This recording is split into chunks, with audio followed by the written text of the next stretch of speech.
Parliament में खालिस्तान हामी अमृतपाल के हक में उतरी कांग्रेस। लोकसभा इजलास में बजट पर बहस के दौरान कांग्रेस के रुकन पार्लियामेंट चरणजीत सिंह चन्नी ने की अमृतपाल की हिमायत। मरकजी वजीर रवनीत सिंह बिट्टू ने चरणजीत सिंह चन्नी के बयान पर किया जवाबी हमला। वजीर-ए-आजम 25वें विजय दिवस के मौके पर करगिल का करेंगे दौरा। स्ट्रेटेजिक शिनकुन लौ सुरंग मंसूबे का होगा पहला धमाका। प्रोजेक्ट लह को हर मौसम में फराहम करेगा राब्ता। तामीराती काम मुकम्मल होने पर यह होगी दुनिया की सबसे ऊंची सुरंग।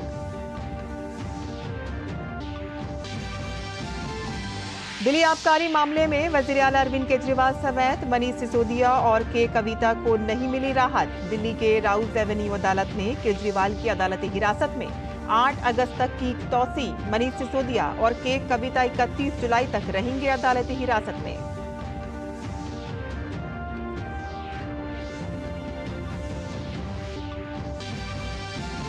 योगी हुकूमत ने पुलिस में भर्ती के मुंतजिर नौजवानों को दिया बड़ा तोहफा। कांस्टेबल के ओहदों पर 60,000 से ज्यादा उम्मीदवारों की होगी भर्ती। रियासती हुकूमत ने शफाफ और मुंसिफाना तकर्रुरी के लिए अफसरान को दी हिदायत।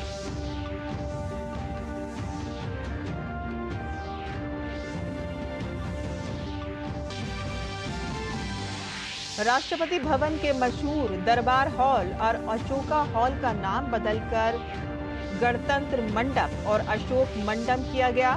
इन मकामात पर मुतअद्दिद रस्मी तकरीबात का किया जाता है एहतमाम।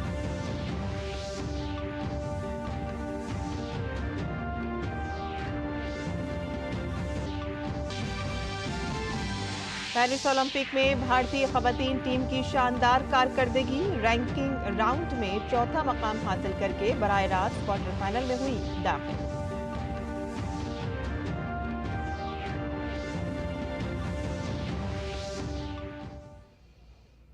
आदाब नाज़रीन, खबरनामे में आपका इस्तकबाल है। मैं हूं साइमा खान। अब खबरें तफसील से। पार्लियामेंट की कार्रवाई में मुसलसल तात्तुल पैदा करने वाली कांग्रेस अब खालिस्तान के हामी अमृतपाल के हक में उतर आई है। पार्लियामेंट में कांग्रेस एमपी चरणजीत सिंह चन्नी ने खालिस्तानी हामी अमृतपाल सिंह की खुलकर हिमायत की।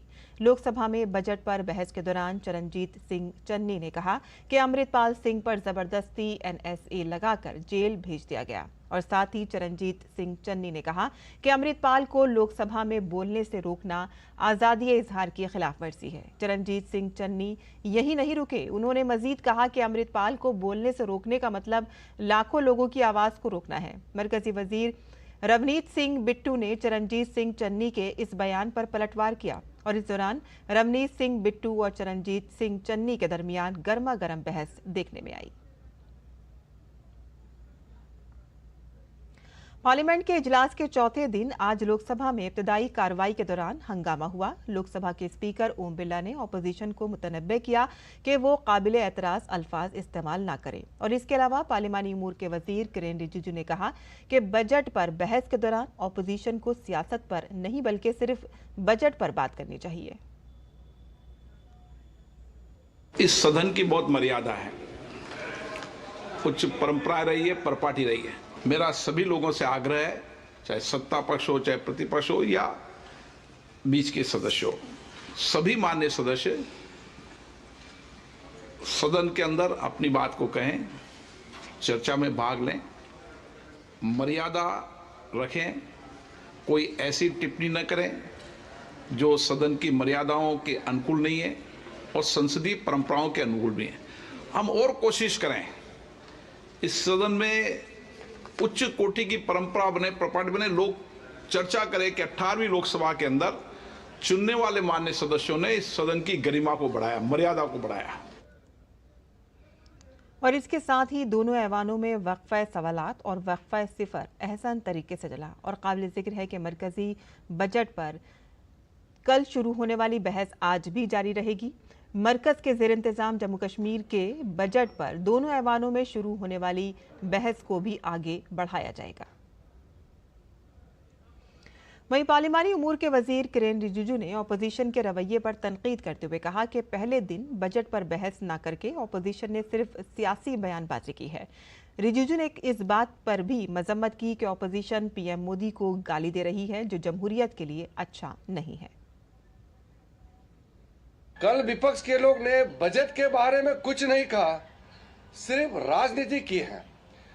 दो चीजें विपक्ष के लोगों ने किया है कल।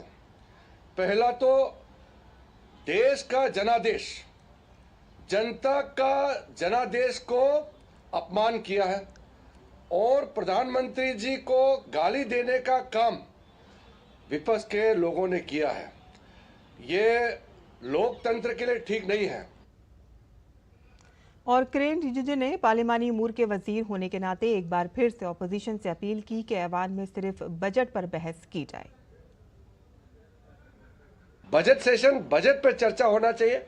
बताइए ना, इतना हिस्टोरिक जो बजटरी एलोकेशन हुए हैं हर सेक्टर के लिए, कैसा खर्चा करना चाहिए वो बताइए ना। विपक्ष के लोगों को ये बताना चाहिए कि इतना बड़ा बजट को खर्चा करने के लिए और क्या क्या कदम उठाना चाहिए, वो बताओ ना, सुझाव दो।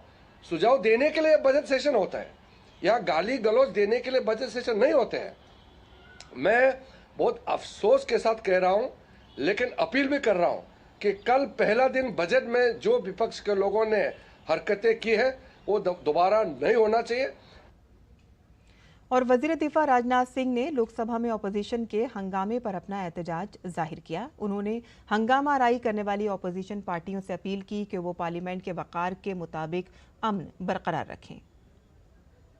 सभी सम्मानित सदस्यों से यही अनुरोध करना चाहूंगा कि आप दोनों तरफ की स्पीशीज को उठाकर देख लें, किसने क्या बोला है।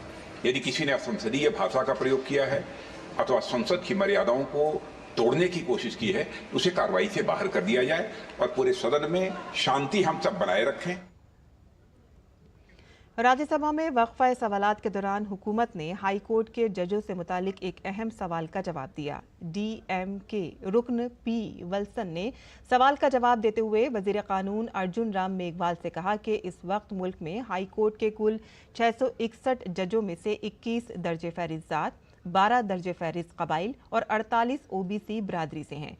उन्होंने कहा कि हम सुप्रीम कोर्ट को हमेशा खुतूत लिखते रहते हैं कि जजों की तकर्री में अक़लियती बिरादरियों, एससी, एसटी, ओबीसी और ख़वातीन की शिराकत को ध्यान में रखा जाए। 2018 के बाद जो हमने जजेज नियुक्त किए, जिसमें 661 हाई कोर्ट जजेज जो अपॉइंट हुए, उसमें 21 belongs to SC, 12 belongs to ST and 78 belongs to OBC. तो ये कैटेगराइजेशन 2018 के बाद शुरू हुआ है। इसके आधार पर फिर भी हम जब भी जो हाई कोर्ट के जब नाम भेजते हैं, तब हम उनको लेटर लिखते हैं कि आप माइनॉरिटी, एससी, एसटी, वुमन के नाम ज्यादा से ज्यादा भेजो। और अब इस दिशा में तेजी से हम आगे बढ़ रहे हैं। बीजेपी के रुकन पार्लियामेंट निशिकांत दुबे ने पार्लियामेंट में झारखंड में तब्दीली मजहब का मामला उठाया। उन्होंने मगरबी बंगाल और बिहार के सरहदी अजला से आए लोगों का जिक्र किया। बांग्लादेश का घुसपैठ हमारे यहाँ लगातार बढ़ रहा है। जो आदिवासी महिलाएं हैं, उनके साथ बांग्लादेशी घुसपैठिए शादी कर रही है। हिंदू और मुसलमान का सवाल नहीं है। हमारे यहाँ जो लोकसभा का चुनाव लड़ती हैं महिला, आदिवासी कोटे से लड़ती हैं, उनके पति मुसलमान हैं। जिला परिषद की जो अध्यक्षा हैं, उनके पति मुसलमान हैं। मुखिया जो आदिवासी होते हैं, और ये टोटल जो है आप समझे हमारे यहाँ 100 आदिवासी मुखिया है जो आदिवासी के नाम पर है, और उसके पति जो है सभी के सभी मुसलमान हैं। आप समझिए कि टोटल जो है झारखंड में कम से कम 25 विधानसभा ऐसी है जहां 110% आबादी बढ़ी है। ये एक बड़ा चिंता का विषय है। कर्नाटक की सिद्धारमैया हुकूमत में मुबैना घपलों को लेकर बीजेपी की तरफ से मुसलसल सवालात उठाए जा रहे हैं। बीजेपी के तर्जुमान शहजाद पूनावाला ने कर्नाटक हुकूमत पर हमला किया और कांग्रेस के खटाखट लूट मॉडल पर तनकीद की। शहजाद पूनावाला ने कहा कि राहुल गांधी कर्नाटक में हजारों करोड़ के घोटालों पर खामोश क्यों हैं। 5000 करोड़ का मूडा स्कैम किया है, जिसमें सिद्धारमैया जी की धर्मपत्नी इन्वॉल्व है, उनके करीबी इन्वॉल्व है। 180 करोड़ का वाल्मीकि स्कैम किया है, जिसमें कि SC ST का पैसा मारकर लैम्बोर्गिनी गाड़ी खरीदी गई है। चावल स्कैम हुआ है, ट्रांसफर पोस्टिंग का स्कैम हुआ है। जिस प्रकार से कर्नाटका में आए दिन स्कैम होते रहता है, वहां की सरकार शर्मनाक तरीके से अपराधियों को और भ्रष्टाचारियों को बचाने का काम करती है। इसी को कहते हैं कर्नाटका का कांग्रेस पार्टी का खटाखट लूट और झूठ मॉडल। राहुल गांधी जी कर्नाटका कांग्रेस के लूट पर भी और उनके द्वारा किए गए इस झूठे वादे पर भी पूर्ण तरीके से चुप है। 14,000 करोड़ रुपया SC समाज का डाइवर्ट कर दिया गया है इसी सरकार के द्वारा। इस पर ये चर्चा नहीं चाहते। कर्नाटक के सीनियर बीजेपी रहनुमा और मरकजी वजीर प्रहलाद जोशी ने कहा कि कर्नाटक के वजीर आला खुद मैसूर अर्बन डेवलपमेंट अथॉरिटी से मुतालिक घपले में मुलव्विस हैं और इसीलिए उन्हें इस्तीफा दे देना चाहिए। उन्होंने इस घपले की CBI से तहकीकात कराने का भी वकालत की। कर्नाटक के इशू मूडा स्कैम और ये वाल्मीकि बोर्ड में जो हुआ है ST जनांग के ST समुदाय के जो लोगों का पैसा, उनके SC समुदाय के उन्नतीकरण के लिए जो हमने पैसा रखने का बोर्ड में एक व्यवस्था है, उस पैसे को सरकार ने पूरा, कर्नाटक सरकार ने इसका पूरा दुरुपयोग किया है। जब ED ने एंटर किया, since it was a money laundering case, तब ED के ऊपर ही FIR करते हैं। And there is a involvement of Chief Minister in Valmiki scam also, Valmiki board scam also. Siddaramaiah should resign. This is our firm demand. Second, in Muda scam, he is directly involved. He himself is the beneficiary. और कांवड़ यात्रा name plate मामले में supreme court में एक नई अर्जी दाखिल की गई है। संजीव कुमार नामी एक वकील की तरफ से दायर की गई इस दरख्वास्त में उन्होंने UP, उत्तराखंड और मध्य प्रदेश की हुकूमतों से कहा है कि वो अपने तमाम रेस्टोरेंट्स से कहें कि वो वाज़े तौर पर बताएं कि वहां किस किस्म का गोश्त पेश किया जा रहा है। दरख्वास्त में कहा गया है कि फूड डिलीवरी ऐप्स जैसे कि स्विगी, जोमेटो को भी वाज़े किया जाए कि इन ऐप्स के जरिए गोश्त दिया जा रहा है वो हलाल है या झटके वाला। दरख्वास्त गुजार ने अदालत से मुतालबा किया है कि ऐसे फरीक बनाए जाएं कि पहले से ज़ेर इल्तिवा दरख्वास्तों के साथ साथ उनका मौक़िफ़ भी सुना जाए। सुप्रीम कोर्ट ने 9 जजों पर मुश्तमिल आईनी बेंच ने मदनियात पर आयद टैक्स से मुतालिक दायर दरख्वास्तों पर अहम फैसला सुनाया है। सुप्रीम कोर्ट ने मदनियात से मुतालिक ज़मीनों पर रॉयल्टी लगाने के रियासती हुकूमत के हक़ को बरकरार रखा है। 9 रुकनी आईनी बेंच ने 8 जजों ने अक्सरियत से फैसला दिया। अदालत ने कहा कि कान के लीज होल्डर्स की जानिब से मादनी ज़मीन के मालिकान को अदा की जाने वाली रॉयल्टी को टैक्स नहीं समझा जा सकता। रॉयल्टी कान के लाइसेंस होल्डर और रियासती हुकूमत के दरमियान मुआहदे का हिस्सा है। मादनी हुकूक पर टैक्स लगाने का हक रियासतों के पास है और न कि पार्लियामेंट के पास। हुकूमत को अदा की जाने वाली हर रकम को टैक्स नहीं समझा जा सकता। वज़ीर-ए-आज़म नरेंद्र मोदी 25वें कारगिल दिवस के मौके पर जुमे को यानी कि 26 जुलाई को कारगिल जंग की यादगार का दौरा करेंगे और मुल्क के लिए अजीम कुर्बानी देने वाले बहादुर जवानों को खिराज अक़ीदत पेश करेंगे। इस दौरान वज़ीर-ए-आज़म स्ट्रेटेजिक लिहाज से अहम शिंकुन लॉ टनल प्रोजेक्ट का वर्चुअल तौर पर पहला धमाका करेंगे। Shinkun law tunnel project 4.1 kilometre लंबी दोहरी ट्यूब सुरंग पर मुश्तमिल है, जो लेह को हर मौसम में राब्ता फराहम करने के लिए नेमोपदम दारजा रोड पर तकरीबन 15,800 फीट की बुलंदी पर तामीर किया जाएगा। तामीर मुकम्मल होने के बाद ये दुनिया की सबसे ऊंची सुरंग होगी। शिंकुन लॉ टनल न सिर्फ हमारी मुसल्लह अफवाज और आलात की तेज रफ्तार और मौसर नक्लो हरकत को यकीनी बनाएगी, बल्कि लद्दाख में इक़्तिसादी और समाजी तरक्की को भी फ़रोग़ देगी। वज़ीर तालीम धर्मेंद्र प्रधान ने नीट मामले पर सुप्रीम कोर्ट के फैसले के बाद कांग्रेस के रवैये पर तनकीद की है। उन्होंने सोशल मीडिया प्लेटफॉर्म एक्स पर लिखा कि निज़ामी खिलाफवर्जी नहीं पाई गई है। हाई कोर्ट ने 2023, 2022 और 2024 के अदद-ओ-शुमार के मवाज़ने करने के बाद ही जायजा लिया है और इसमें कोई तज़ाद नहीं पाया गया। कांग्रेस को बढ़ती हुकूमत पर भरोसा नहीं है, लेकिन क्या इसे मौजिज़ हाई कोर्ट पर भी भरोसा नहीं है? क्या खड़गे जी को राजस्थान में बीजेपी हुकूमत के आने से पहले पेपर लीक होने की खबर नहीं है? खड़गे जी ने अपनी हुकूमत में पेपर लीक होने पर अपने मुंह दही क्यों जमा रखी थी? मोहतरम मल्लिकार्जुन खड़गे कांग्रेस पार्टी को कोतवाल कह रहे हैं और कांग्रेस पेपर लीक और बदउनवानी की मां है। बदउनवानी की मां को कोतवाल कहने से बड़ी सितम ज़रफ़ी और क्या हो सकती है? मुल्क के अवाम ने मुसलसल तीसरी बार कांग्रेस को मुस्तरद कर दिया है। कांग्रेस मुसलसल तीसरी बार शिकस्त को हजम नहीं कर पा रही है। कांग्रेस के पास सियासी रोटियां सेकने और तेजी से फैलती हुई सियासी जमीन को बचाने के लिए झूठ, आधा सच और अनारकी ही वाहिद जरिया है। खड़गे जी, ना आपको, ना आपके लीडर राहुल गांधी और ना ही आपकी पार्टी को तलबा के मुस्तकबिल की फिक्र है। आपको तो सिर्फ अपने और अपने खानदान के मुस्तकबिल की फिक्र है। नीट के मामले पर सुप्रीम कोर्ट का फैसला तलबा की शिकस्त नहीं बल्कि कांग्रेस के गैर जिम्मेदाराना रवैये, घटिया सियासत की शिकस्त, जीरो एरर इम्तिहान वज़ीर आज़म नरेंद्र मोदी की हुकूमत की तरजीह है। टैंपर प्रूफ इम्तिहान के लिए मुसलसल इक़दाम किए जा रहे हैं और इसीलिए कुछ इम्तिहानात मुलतवी कर दिए गए हैं। इम्तिहान को मुलतवी करना पेपर लीक होता है क्या? खड़गे जी, आप एक सीनियर रहनुमा हैं। हक़ाइक़ और सच्चाई से खेलना आपकी जहानत पर बड़ा सवाल है। भारत के इम्तिहानी निज़ाम की छवि को ख़राब करना और तलबा के मुस्तकबिल से खेलना बंद करें।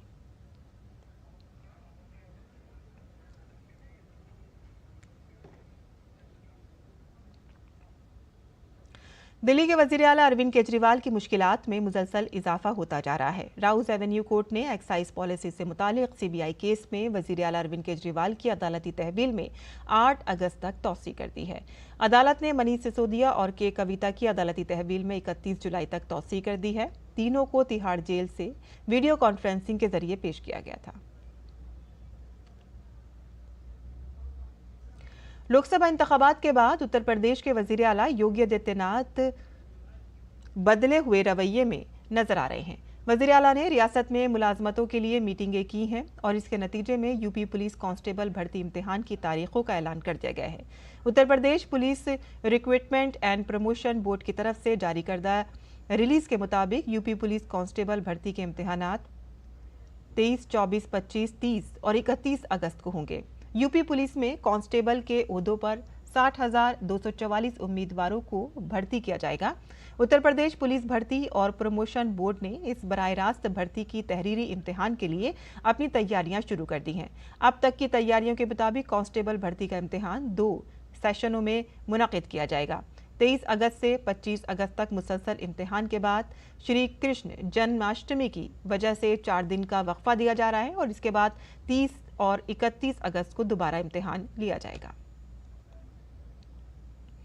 उत्तर प्रदेश के बलिया से एक चौंका देने वाला मामला सामने आया है। वाराणसी जोन के additional director general of police Piyush Modia ने खुद यहां के निरही पुलिस स्टेशन में वाक़े भरोली तिराहा पर छापा मारा। यहां से गैर कानूनी वसूली और स्मगलिंग की शिकायत मुसलसल मौसूल हो रही थी और एक सीनियर पुलिस अफसर के मुताबिक 16 दलालों और 2 कांस्टेबलों को गिरफ्तार किया गया है। 8 कांस्टेबलों के खिलाफ FIR दर्ज कर ली गई है और इतना ही नहीं, उन्हें 37,000 रुपये नकद भी बरामद हुए हैं। थाना सदर समेत यहां पर देहा पुलिस चौकी के तमाम पुलिस एहलकारों को मुअत्तल कर दिया गया है। गौरतलब है कि 1 हफ्ते भी नहीं गुजरा था कि वज़ीर आला योगी आदित्यनाथ ने आजमगढ़ में जायजा मीटिंग की थी, जिसके बाद पुलिस हरकत में आई है। राष्ट्रपति भवन के 2 अहम हॉलों के नाम बदल दिए गए हैं। सदर ने दरबार हॉल का नाम बदलकर गणतंत्र मंडप और अशोका हॉल का नाम बदलकर अशोका मंडप कर दिया है। ये इक़दाम उन कोशिशों का हिस्सा है कि जिसका मकसद राष्ट्रपति भवन के माहौल को भारतीय सकाफती अक़दार का कास बनाना है। ख्याल रहे कि राष्ट्रपति भवन का दरबार हॉल कौमी अवार्ड्स की तक़सीम जैसे अहम प्रोग्रामों के लिए इस्तेमाल होता है। और सदर जमहूरिया द्रौपदी मुर्मू ने आज राष्ट्रपति भवन कॉम्प्लेक्स में माहौलियात के मसले पर बच्चों के साथ बातचीत करते हुए माहौलियात को बचाने के लिए मशवरे तलब किए और ये जानने की कोशिश की कि इसे कैसे बेहतर बनाया जाए। देखिए हमारे नामा निगार ऋषि कुमार की यह खुसूसी रिपोर्ट।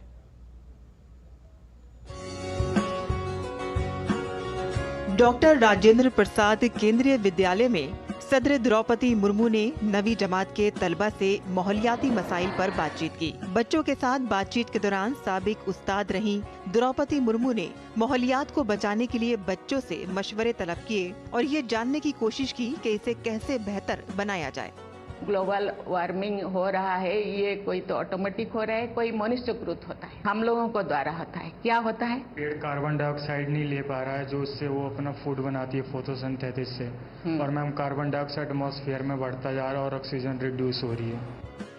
इस मौके पर सदर ममलिकत ने बच्चों को बताया कि हमें अपने माहौलियात को कैसे बचाना है और इसमें उनका क्या किरदार है। उन्होंने बच्चों को मशवरा दिया कि वो अपनी माँ के नाम पर एक दरख्त लगाने का अहद पूरा करें। इंडस्ट्री होना चाहिए, लेकिन पोल्यूशन कैसे ज्यादा कम से कम हो या ना हो, इसके लिए भी प्रावधान पहले करना चाहिए। और क्या करना चाहिए? घर पे हम एसी लगाते हैं, फिर रेफ्रिजरेटर हम यूज करते हैं, इससे भी ग्लोबल वार्मिंग बढ़ता है। इसलिए इसको कम करने के लिए हम लोगों को क्या करना चाहिए? ज़्यादा से ज़्यादा पेड़ लगाना चाहिए और हर चीज़ को कम से कम यूज करना चाहिए। सदर की क्लास में मौजूद बच्चों ने बताया कि ये उनके लिए जिंदगी भर का यादगार दिन था, जिसे वो हमेशा याद रखेंगे और मुल्क की फलाह बहबूद में अपना किरदार मजीद मजबूत करेंगे। मैम से मिलकर हमें बहुत अच्छा लगा। मैम ने अपने बारे में बहुत कुछ बताया, अपने बचपन के बारे में बताया और एनवायरनमेंट, मतलब कैसे हम अपने एनवायरनमेंट को बचा सकते हैं, क्योंकि ये हमारे लिए बहुत इम्पॉर्टेंट है। राष्ट्रपति मैम ने हमें ये सिखाया कि एनवायरनमेंट को कैसे प्रोटेक्ट किया जाता है। उन्होंने बचपन की कुछ अपनी कहानियाँ भी बताई और ये संदेश दिया कि एक पेड़ अपने माँ के नाम। सदर की क्लास और माहौलियात का मसला यकीनन बच्चों के जहनों पर अनमिट नुकूश छोड़ने वाला दिन है और मुल्क की क़यादत की तरफ से बच्चों से की गई ये मुलाकात मुल्क के मुस्तकबिल की मजबूत सिम की तरफ ले जाने की एक तस्वीर पेश करता है। देश की प्रथम नागरिक, देश की राष्ट्रपति जब बच्चों की क्लास लें और उन्हें इस बात का ज्ञान कराएं कि देश के लिए पर्यावरण कितना ज़रूरी है, तो यह देश के ही नहीं बल्कि हमारे पर्यावरण के लिए भी एक अभूतपूर्व दिन कहा जा सकता है। आज बच्चों को उन्होंने जो पाठ पढ़ाया कि पेड़ लगाना कितना ज़रूरी है, और ये बच्चों ने सीखा कि अब वो जीवन भर इस बात को याद रखेंगे कि उनकी क्लास कभी राष्ट्रपति ने ली थी। कैमरामैन सुमित के साथ ऋषि कुमार, डीडी न्यूज़, दिल्ली। में शदीद बारिश और सैलाब की वजह से मामूलात ज़िंदगी दरहम बरहम होकर रह गई है। मुंबई, पुणे और रायगढ़ के इलाकों में मूसलाधार बारिश हो रही है। मुंबई शहर और मज़ाफ़ाती इलाकों में भी मूसलाधार बारिश जारी है। मुंबई में किसी भी आफत से निपटने के लिए इंतजामिया पूरी तरह से चौकस है। मुंबई में बारिश की वजह से सेंट्रल, वेस्टर्न और हार्बर रेलवे निज़ाम को अलर्ट पर रखा गया है। बारिश और सैलाब से मुतासरा इलाकों के स्कूलों और कॉलेजों में छुट्टी का ऐलान कर दिया गया है। रियासती हुकूमत ने सैलाब से मुतासरा इलाकों में राहत और बचाव का काम तेज कर दिया है। मुतासरा इलाकों में एनडीआरएफ, एसडीआरएफ, फौज, बहरिया, पुलिस, फायर ब्रिगेड और हेल्थ सिस्टम यूनिटों को एक दूसरे के साथ तालमेल के जरिए मदद करने की हिदायत दी गई है। वज़ीर आला एकनाथ शिंदे ने सैलाब से मुतासरा लोगों को महफूज मकामात पर ले जाने, खाने के पैकेट फराहम करने, अद्वियात और पानी का बंदोबस्त करने की हिदायत दी है। पुणे में शदीद बारिश की वजह से लोग रिहायशी इलाकों में फंसे हुए हैं। फायर डिपार्टमेंट ने पुणे के करीमगंज इलाके में पानी भर जाने की वजह से फंसे 70 लोगों को बाहिफाजत निकाला। छत्तीसगढ़ के कांकेड़ में मुसलसल मूसलाधार बारिश की वजह से निज़ामी ज़िंदगी मुतासिर है। दरियाओं में तुग़यानी है, गांव में सैलाब जैसी सूरत हाल है, खेत पानी में डूब गए हैं। गलियों में पानी जमा होने की वजह से लोगों को रोज़मर्रा के कामों में शदीद मुश्किलात का सामना है। वहीं गुजरात में गुज़िश्ता 24 घंटों के दौरान रियासत के कई इलाकों में शदीद बारिश हुई है। गुजरात के बोरसाद, मुंडोर, नर्मदा के तिलकवाड़ा, सूरत के बारडोली, पिलसाना और आणंद में जबरदस्त बारिश हुई है। मूसलाधार बारिश ने सैलाबी सूरत हाल पैदा कर दी है। पानी घरों में दाखिल हो गया है और ट्रैफिक निज़ाम भी काफ़ी मुतासिर हुआ है। सैलाब की वजह से वडोदरा के स्कूलों और कॉलेजों को बंद करने का हुक्म दिया गया है। और इसके अलावा गुजरात के वलसाड में और औरंगा नदी में पानी की सतह खतरे के निशान से ऊपर बह रही है। अंबिका और कावेरी नदियों में भी तुग़यानी है। सैलाबी सूरत हाल के पेश नज़र इंतजामिया अलर्ट हो गई है और इसके अलावा लोगों को महफूज मकामात पर पहुंचा दिया गया है। SDRF की टीमें भी तैनात कर दी गई हैं। ताहम मेहसाणा और अरावली अजला में बारिश से किसानों को राहत मिली है। वज़ीर ख़ारजा डॉक्टर एस जयशंकर लाओस के दौरे पर हैं। वज़ीर ख़ारजा का दारुल हुकूमत वेंतियाना पहुंचने पर इस्तकबाल किया गया। वज़ीर ख़ारजा वहां आसियान निज़ाम के इजलासों में शिरकत करेंगे और इस दौरान भारत आसियान ताल्लुकात को मज़ीद मजबूत बनाने पर भी तबादला ख्याल किया जाएगा। आगे बढ़ते हैं, जहां इजराइल के वज़ीर आज़म बेंजामिन नेतन्याहू ने अमेरिकी कांग्रेस के मुश्तरका इजलास से खिताब किया।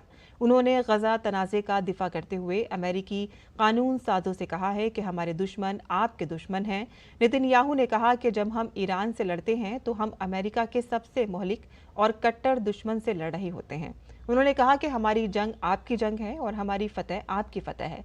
खिताब के दौरान इजरायली वज़ीर आज़म को शदीद मुखालिफत का भी सामना करना पड़ा। लोगों को बैनर्स उठाए एहतजाज करते हुए देखा गया, जिनमें से एक ने नेतन्याहू को जंगी मुजरिम करार दिया। नेतन्याहू के खिताब में खलल डालने वाले 5 अफराद को कैपिटल की इमारत के अंदर से गिरफ्तार कर लिया गया है। और खेल की खबरों में, भारतीय खवातीन की रैक्रो आर्चरी टीम ने पेरिस ओलंपिक में क्वार्टर फाइनल में जगह बना ली है।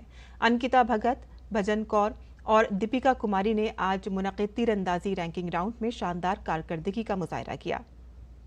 भारतीय टीम ने रैंकिंग राउंड में चौथी पोजीशन हासिल की। टॉप 4 टीमों को क्वार्टर फाइनल में बराह रास्त जगह मिलती है।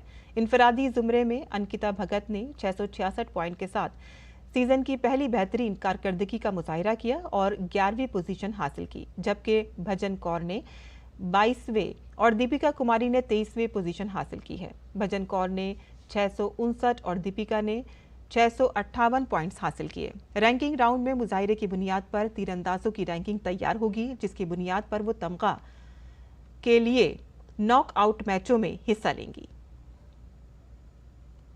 और इसी के साथ ही हमारा खबरनामा यहीं ख़त्म होता है। हमारी पूरी टीम को दें इजाज़त। आदाब।